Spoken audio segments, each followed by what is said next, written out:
All right, hey guys, so we're gonna talk about the outcomes of complement activation in this video. So previously we talked about all the different ways to get C3 activated. Now we're gonna talk about what that means. So when C3 becomes activated, it splits into C3b and C3a. First, we're gonna follow the fate of C3b. So C3b can go and bind to the surface of microbes.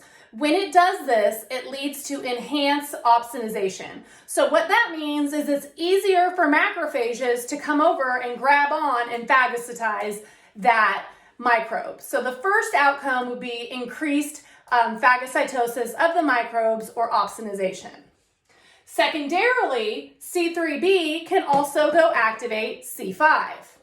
When C5 gets active, it gets chopped in half to C5a and C5b. C5b will go and recruit C6, C7, and C8 and C9.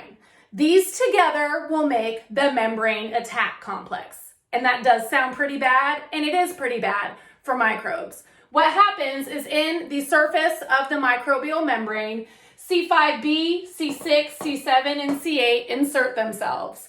When they do that, they recruit a whole bunch of C9 protein that will come over there, and it actually makes a pore in the membrane of the bacteria, and everything leaks out of them.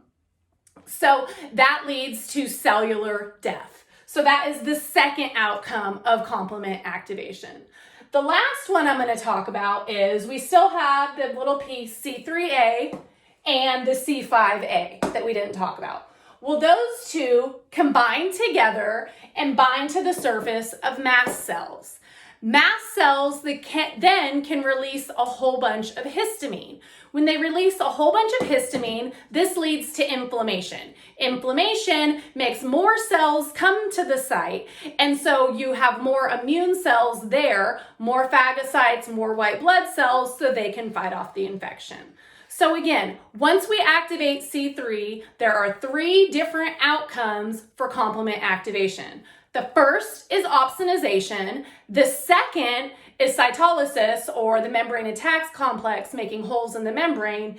And the third is inflammation. Bye, guys.